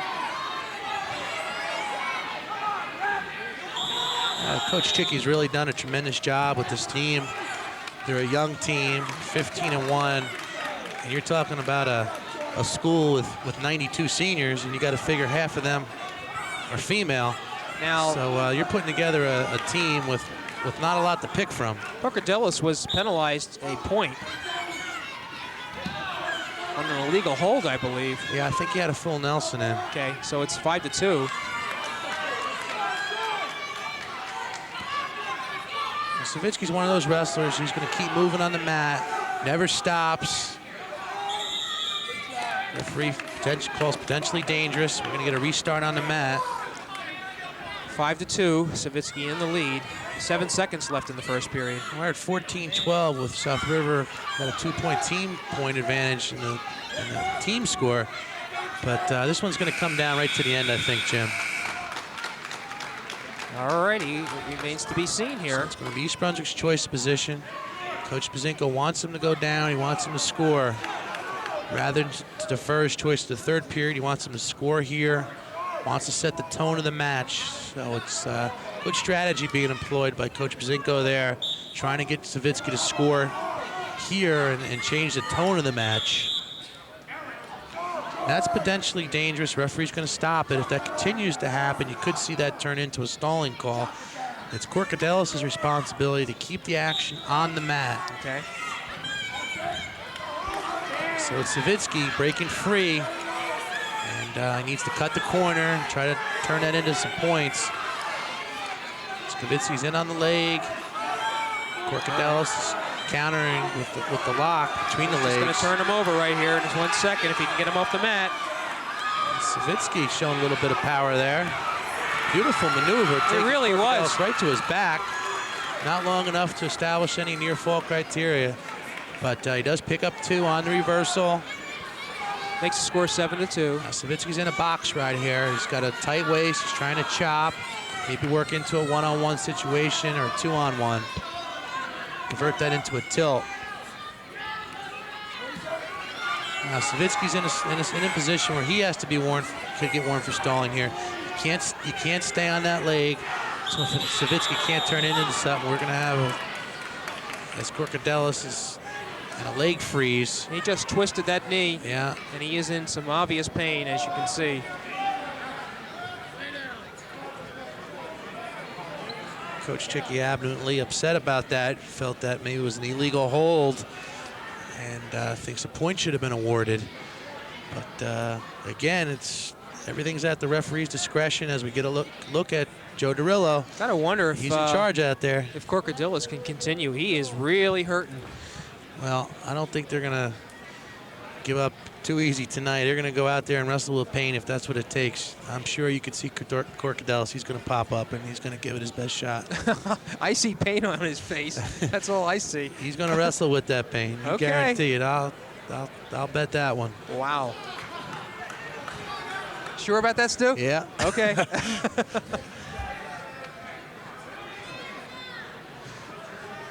All right, now Chichi is starting to work the referee.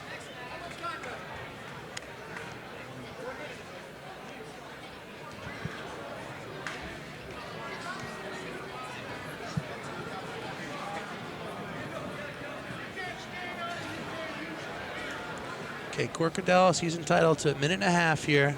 And after that? He's going to have to default if he can't continue. And that would be 6 points earned for the team via Eric Savitsky. Pretty amazing as far as I'm concerned. That he can even walk on that, much less continue wrestling. Well, he garnishes a cheer from the crowd, which is pretty well even South River, East Brunswick. South River brought a big following here tonight. Yes, they have. It's good to see both sides of the bleachers out for a wrestling match again. It's been a while. This is what wrestling's all about when you get two evenly matched teams. Competitive level rises. Ed Chicky again talking to the referee. And it's Corcadelis on a violation there if he gets caught. Well, you can't leave the mat area without the permission from the official. 1 point green and sportsmanlike conduct right now. 1 point green and sportsmanlike conduct. Just got awarded that guy said, South River wrestler, he went over for that water. You cannot do that without the permission of the official.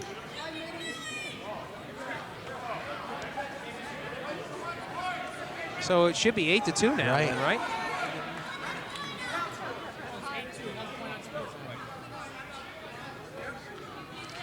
Still in the second period here with a minute left. And Savitsky being the aggressor here. Savitsky's got a bar in. He's going to try to run it, try to get turned into a near fall situation. Savitsky real close to locking hands there. Referee awards 1 neutral for South River. Corcadelis got to his feet, faced Savitsky. It's going to give him an escape. So we're going to start from the neutral position. We're going to be at 8-3 here, Jim. I'm telling you, this has turned into a grudge match. It really has. Well, I really like the way Savitsky wrestles out there. I like the aggressive style. I'm not talking about this bout. I'm talking about this entire match. Yeah, this is a battle out here. Savitsky gets 2. It's 10-3. We gotta get a more injury time. We gotta get a feel for how much injury time Corcadelis has left. He's got to be getting close to the limit.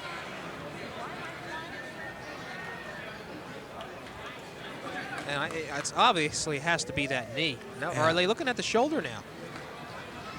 Well, I think he's all banged up. I think maybe he brought that shoulder injury into the bout. Referee is asking for the time on the clock. Right. I'm interested in knowing that too. I think we got to be getting down there. Timekeeper at the head table. It's his responsibility to track the injury time for each wrestler. There's 35 seconds left. Timekeeper's calling in. Okay. End of the clock. So he's going to be entitled to 1 more timeout, and that's going to be it.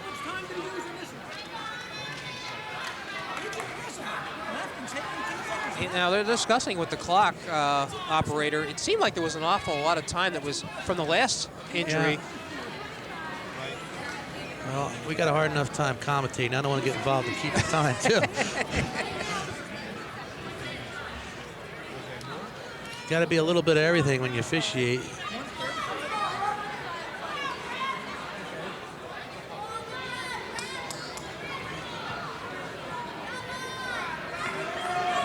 So I'm sure East Brunswick's counting on Savitsky to be a team leader next year. He'll be coming back in his senior year.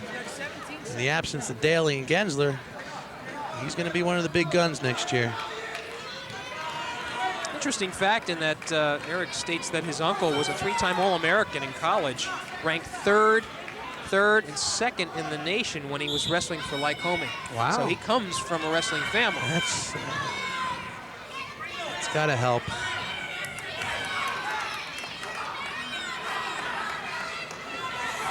$14 seconds left in the second period. And Savitsky, who's just working that bar. right, he is really doing He's it. determined to get a fall here. He's got Corcadelis on his back.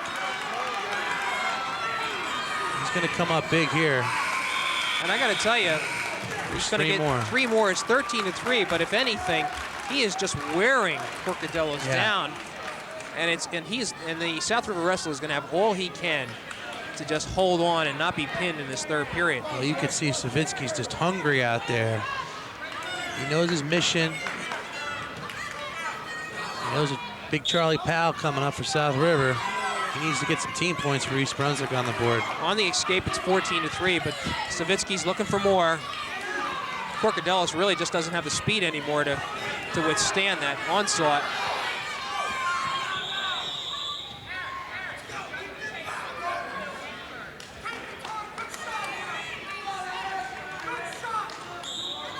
hear Coach Bazinko telling Savitsky to get a good shot. And he will. He's got him. Here it is. He's in on a double. Corcadelis counters with the whizzer.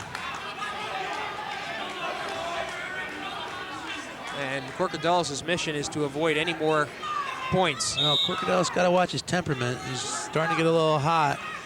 As we know, Mr. Derillo doesn't want to see any of that out there. Well, he's got a leg lock on Savitsky, but He's in on a single. Savitsky's just too strong for him, though. Is that a stalemate right there? It's going to turn into one right now. Good call, Jim. It was, you could see that both of them were. And it probably favors Savitsky. Yeah. In that particular incident, it did.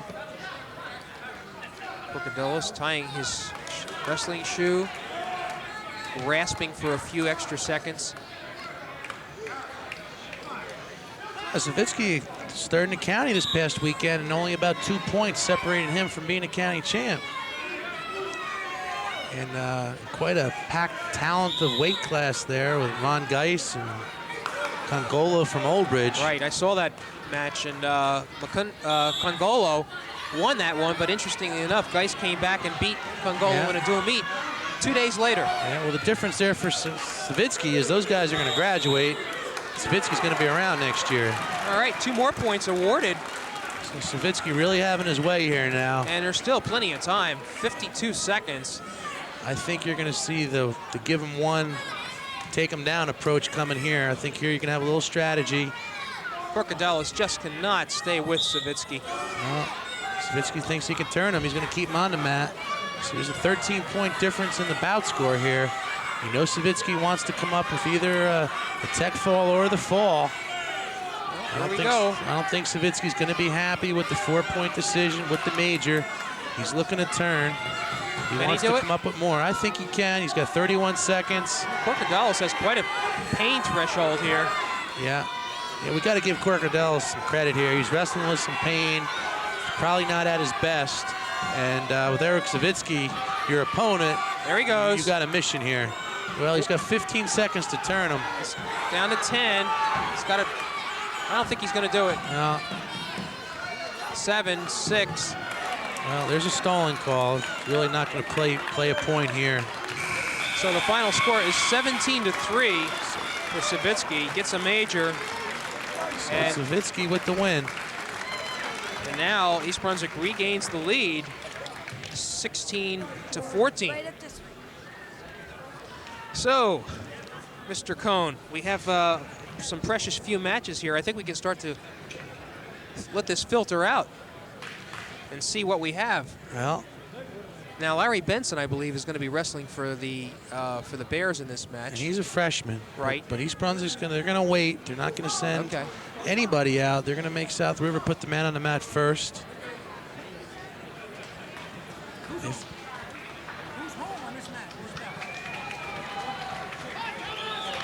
This is Shahula, I guess? This is Wolowski. Wolowski. Okay. Tomas Wolowski. Tomas Wolowski. 31-27 career record. 13-6 on the season. He's a junior. Fresh-shaven Larry Benson. Yeah.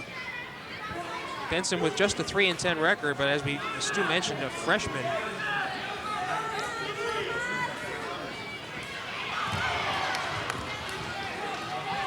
That is very interesting. Wolowski's father wrestled for the Polish national team.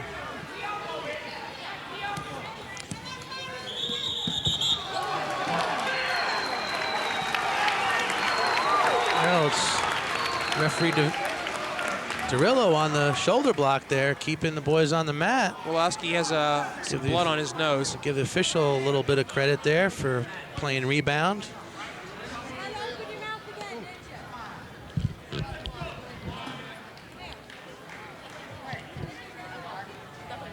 Well, you got to think wrestling varsity as a freshman is certainly going to add to your career come sophomore and junior and senior year. You're going to reap some benefits of being a freshman out there. You might take your licks as a freshman, but it's going to pay dividend down the road. Sweet Larry Benson earning some valuable experience this year, taken to the mats only in the 9th grade, comes up here from Churchill after school to practice, to be part of the high school team. Larry, the 162-pounder for East Brunswick in this match. Last week, when we were here, we made note that Gensler credited Lazark for a lot of his wrestling potential, and I see here Larry Benson makes note of Gino Lazark as well as influencing his career.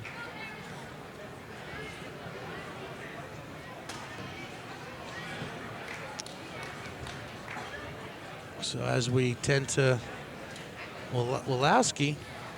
Well, while we have a little bit of a moment here, I just want to mention that for those who would be interested in the East Brunswick boys and girls teams, we talked about the GMC tournaments. The seedings will be this Sunday. And what's going to happen is the preliminaries, which East Brunswick's boys and girls may or may not be a part of, because the preliminaries are for to get down to the final 16, but they most likely will open up action on February 7th with a home game. The second round is going to be Sunday, February 19th at Middlesex County College. Semifinals will be Thursday, the 23rd at Rutgers Lewis Brown Athletic Arena, and then the finals will be on the 25th at the RAC. Now the girls will follow a somewhat similar course in which the preliminaries will be the 16th. Saturday, the 18th, will be the first round at the higher seeds, followed by Middlesex County on Monday for the second round. As we start here, and Wednesday at Middlesex County College will be on the 22nd. Will be the semifinals, and the finals will be the first game of that doubleheader at the Lewis Brown Athletic Center on Saturday, the 25th. Okay. Okay, we're back in action. It's Wolowski on top, 2-0 in the bout. You also dismissed the Noto family coming up big tonight. Chris had a win in our first weight class, and his mom just took home the 50-50 prize. Okay. I wonder if she would trade that in for team points. All right, Benson is trying to get away, and he does establish a neutral position, so it is 2-1 in this first period. If you just joined us, it's 16-14. East Brunswick out to a lead, and perhaps maybe a surprising lead at this point. We acknowledge that South River's true strength is in the lower weights, and they had hoped to come out a little higher than 14 points. So looks like East Brunswick's in a relatively good position. Well, this one's definitely going to come down to the end. Both teams got a couple aces in the hole, still yet to come on the mat. Right. Got Big Charlie Powell for South River, Sean Daly for East Brunswick. Dave Hagan fresh off of third place. Yeah. At 2:15 for East Brunswick. Bill Pickett, and should be give him a good bout though, so we don't know what's going to happen. We're going to have to stick with this one to the end. All right, Benson is on his back. East Brunswick can't afford to give up a pin here. And he's in an awful carrier situation. And Benson's able to get out. With 4 seconds left to go. So it's a 6-1 score after one period for Wolowski.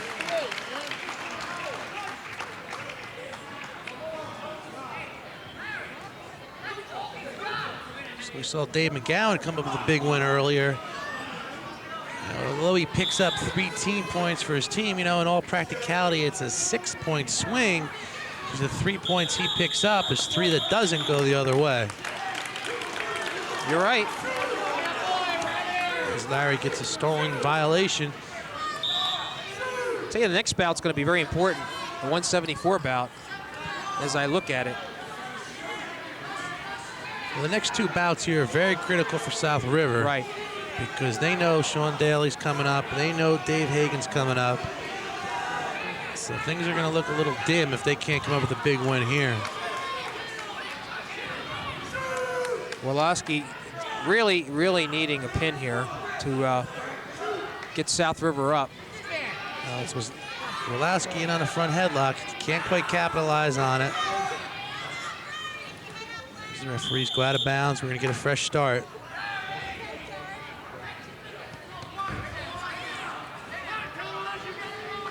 Now it's Benson that needs a little injury time. Looks like he might have caught an ankle twist. As we get a look at Larry on the mat. There's Phil Hostler over to attend to that. Now, East Brunswick's pretty lucky to have a guy like Phil Hostler around, huh, Jim? I'll say that we call him the Wizard in these parts, and he has for years been an advocate of athletic training in the high school level. I think he's a very active member of the National Association of Athletic Trainers. Participates in a lot of clinics, and really the East Brunswick athletes are in the best of hands out there with Phil Hostler. Okay, as Larry gets set.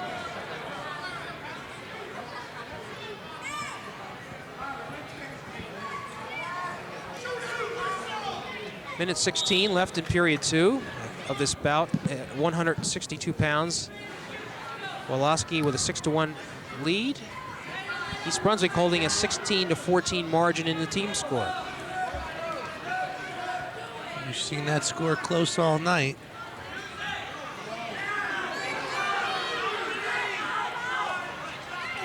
What a move. Beautiful move. What a move. I think that's one of those moves he brought over here from the Polish national team from his dad. 45 seconds, plenty of time. It's a head wrench, it's called. Benson's in a tough situation here with 40 seconds to go. He's got a while to have to fight out of that.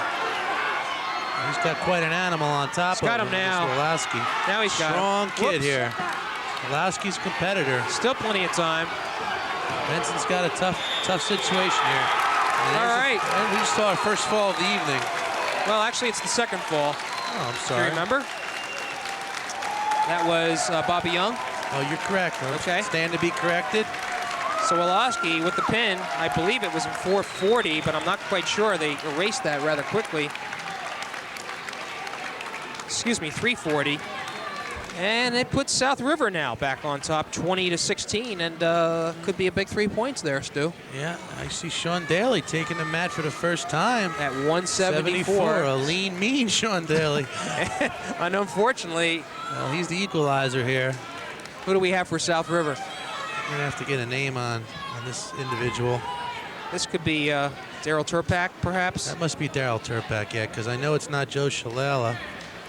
So, And let's see how fast it takes Daryl Turpak?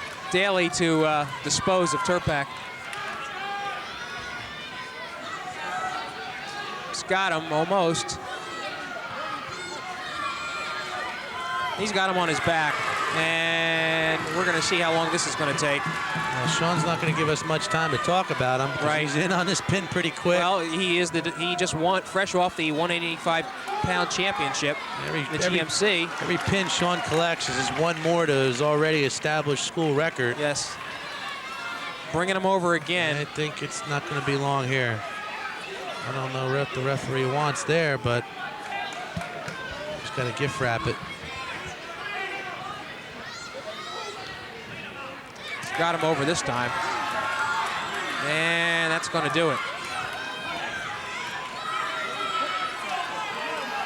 Well, Tremendous Turpak's natural only wrestler. a freshman. He's getting a lesson here He from really Sean. is.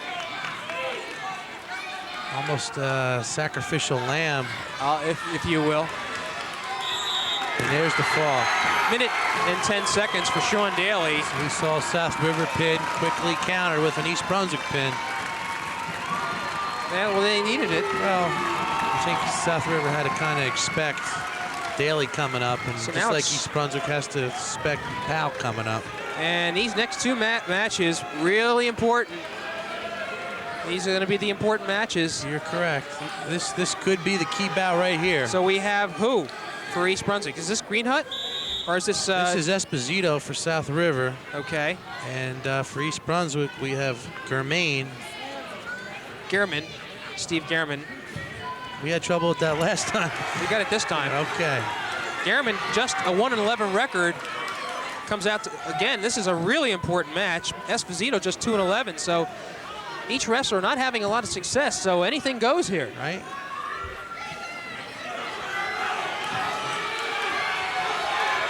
Boy, I'll tell you what, if he pins him, this would be the big one for East Brunswick, no doubt about it. Well, that means it's all coming down to 2:15. Gehrman driving. And there it is, a big pin. Of course, I'll tell you what, Steve Gehrman, 1-11 this year. Well, he picked a big time to come up big and contribute. Just 48 seconds. And there's your hero, if you're going to name one so far. If East Brunswick can pick up a win here. And here comes Dave Hagan. Keep in mind, South River's got Charlie Powell waiting in the wings. So, well, Dave Hagan's carrying the weight here against Bill Pickett. He's fresh off of 3rd place in the GMCs. Well, Pickett's no slouch either, where he took 5th, so. All right, we'll see. I think it all comes down to this match. This is it. I hate to put pressure on these two guys, but they're carrying the hopes of their two squads right here. All right, now the question is, did Hagan and the South River wrestler meet? They haven't met, Okay. but to my knowledge, according to our sheets, so.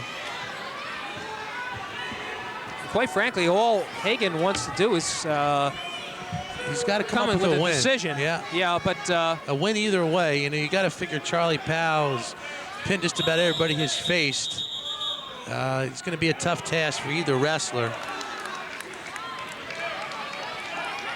Now Pickett, he's notorious for the head and arm, so that's something that Hagan's got to be careful of. Hagan, the offensive lineman for East Brunswick. First came out for the team as a senior. Whoa. Nothing yet. This is the match. It's all coming down to these two guys.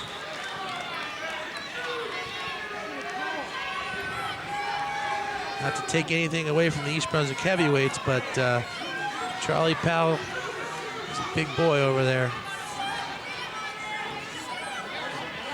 49 seconds left in the first period. So I think Hagan knows his assignment here. He's got to come up with a win. No score.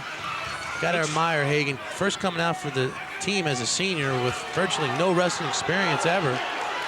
It's got to be commended.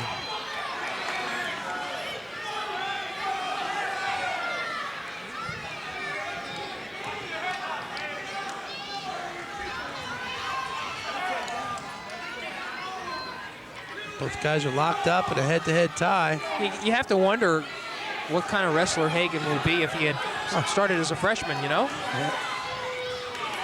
Well, we saw Mike Pilato a few years back for East Brunswick. Who didn't first come out for wrestling. Now he's so at he was a Rutgers. freshman. Now he's one of the captains at Rutgers, where we saw him knock off Mark Stefano, former Old Bridge wrestler, last week, 3-1. Stefano wrestling for Ryder. Right, and that was a match in which Ryder beat Rutgers 31-3, and those 3 points were the 3 points for Rutgers, all via Mike Pilato. All right, period 2 begins. No score. Interesting to note that about 1/5 of the varsity team for Rutgers is made up of former East Brunswick wrestlers. Matt Pazinko being the heavyweight, and Mike Pilato, 126. All right, here we go. Hagan is obviously the aggressor here, but I'll tell you what, Esposito's holding on.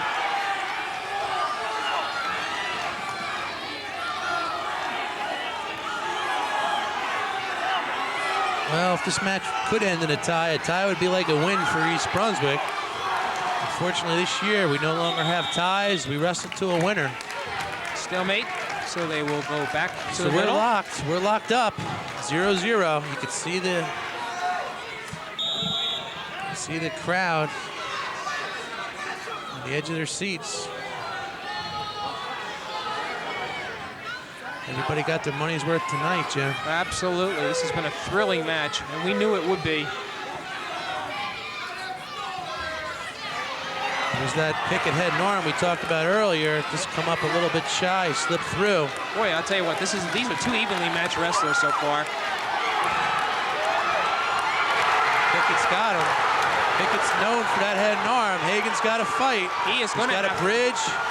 Can't give up a fall here. Whoa! That's big. That's a big win for Pickett. It sure He is. himself with a team point, though. He cannot go over to the side of the bench like that. I don't know how to referee how he's going to score that. Well, South River knows with big Charlie Powell coming up, they're in pretty good shape here. Yes, they are. That was the big one. You see, you get a look at South Look at River. them celebrating. They're just, they know what they did. And that's a big win. 345. You can't put it all on Hagen's shoulders. He's won a lot of matches for East Brunswick this year. A lot of matches, so you can't judge him by his performance tonight. He's been a big gun all year for East Brunswick. Yeah, we did lose a team point for South River. It's not really, might not come into play, but did he just award a team point? Yes, he did. He took one away for the. So it's 29 to 26. I'm celebration. sorry. South River's got to watch himself. Don't happen again. Well, still never over till it's over. You know that, and I know that. Right. So we got Charlie Powell and Adam Goldstein on the map for East Brunswick. Powell, one thing he's got to watch here is his temperament.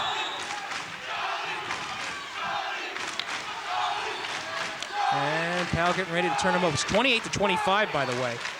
So it's real important to know that no one wrestler wins or loses the match for his team. Right. Unfortunately, Hagen has to hang his head a little low because he had the misfortune of wrestling next to last, but there's 13 guys out there, and each one has an opportunity to contribute, and Hagen's done the job all year for East Brunswick. He has nothing to that he should be upset for. He first came out for this team as a senior. You got to give him credit. Boy, this crowd has come alive for South River, and they're all backed up. Well, Pickett's the hero tonight for South River. And Goldstein looks like he's in trouble. Goldstein with a 0-6 record going against the runner-up in the GMCs. So this is a matter of time now. Well, it's a formidable task to have to take on Powell. 3 points. So the score is now 5-0. Well, hopefully we can have this rivalry continue for a few years to come. These are the kind of two teams that can wrestle 10 times and come up 5-5.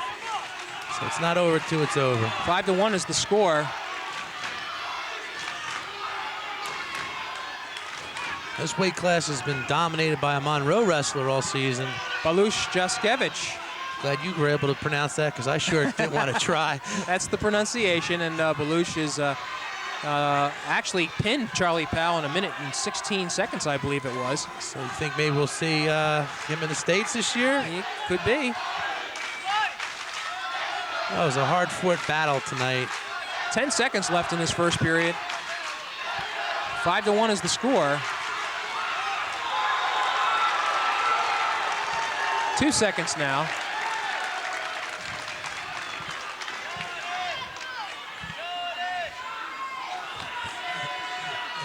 Look at the crowd in the back there for South River. Yeah, they gotta keep their composure. If we can get our camera to swing over to the South River side and look at all the team members, they all have their hands locked together. That's a young bunch. You're looking at freshmen, sophomores. Right. Not too many seniors over there. They are just ready to erupt. Well, Coach Chicky's done a fine job with this team. They have every right to be excited, not to take anything away from East Brunswick, who did a great job tonight in their own right.